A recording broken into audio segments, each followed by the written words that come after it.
ज्ञानवापी मस्जिद का विवाद अब सियासी रंग लेता जा रहा है। लगातार राजनीतिक पार्टियों ने नेताओं के बयान सामने आ रहे हैं। इसी कड़ी में समाजवादी पार्टी के नेता और समाजसेवी रूबीना खानम ने एक बड़ा बयान दिया है।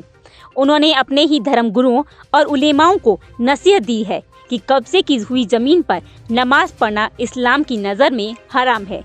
यदि ये साबित हो जाता है कि वह मंदिर था जिसे तोड़कर मस्जिद बनाई गई, तो उसे हिंदू को सौंप देना चाहिए। आजकल जो ये ज्ञानवापी मस्जिद का जो ये मसला चल रहा है, जो ये मामला बहुत ही ज्यादा चारों तरफ फैला है इस टाइम के। ज्ञानवापी जो मस्जिद है वो मस्जिद नहीं है, वहां पर मंदिर था प्राचीन काल में। तो इस मामले में मेरा ये कहना है, और मैं ये मानती हूँ इस मामले में, कि हिंदू पक्ष जो ये दावा कर रहा है कि ज्ञानवापी जो मस्जिद है प्राचीन काल में यहाँ पर मंदिर था और किसी शासक ने बलपूर्वक इस मंदिर को तोड़कर यहाँ पर मस्जिद बनाई थी। तो मैं यहाँ पर ये कहना चाहती हूँ अपने धर्म गुरुओं से कि हमारे धर्म गुरुओं को इस बात को समझना चाहिए और हमारे उलमाओं को भी इस बात को समझना चाहिए कि वाकई अगर ये बात साबित हो जाती है कि प्राचीन काल में वहां पर मंदिर था और किसी हमारे शासक ने बलपूर्वक उस मंदिर को तोड़कर वहां पर मस्जिद बनाई थी, तो ये बात तो हमारे मुस्लिम समाज को, हमारे उलमाओं को, हमारे धर्म गुरुओं को समझना चाहिए कि किसी भी कब्जा की हुई जमीन पर, किसी भी छीनी हुई जगह पर बलपूर्वक अगर वहां पर कब्जा किया गया है तो हमारे इस्लाम में वहां पर नमाज पढ़ना हराम है। इसीलिए अगर ये बात साबित होती है तो हमारा मुस्लिम समाज, हमारे धर्म गुरु, हमारे उलमा उस जमीन को हिंदू पक्ष को वापस कर दें।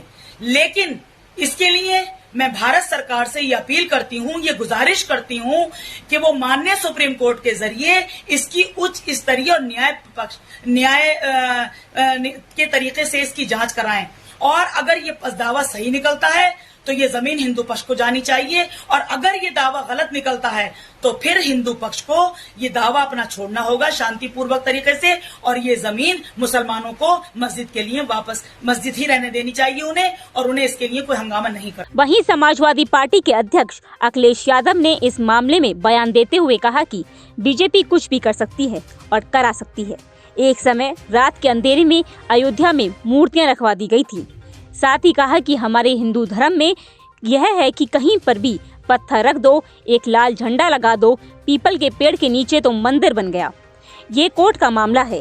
बीजेपी जानबूझकर ज्ञानव्यापी का मुद्दा उठा रही है ताकि हम और आप असली मुद्दों से बहक जाएं।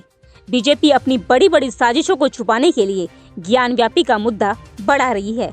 समाजवादी पार्टी के अध्यक्ष का बयान और उसी पार्टी के नेता का बयान सुनकर लगता है कि विपक्ष में इस मामले को लेकर फूट देखने को मिल सकती है।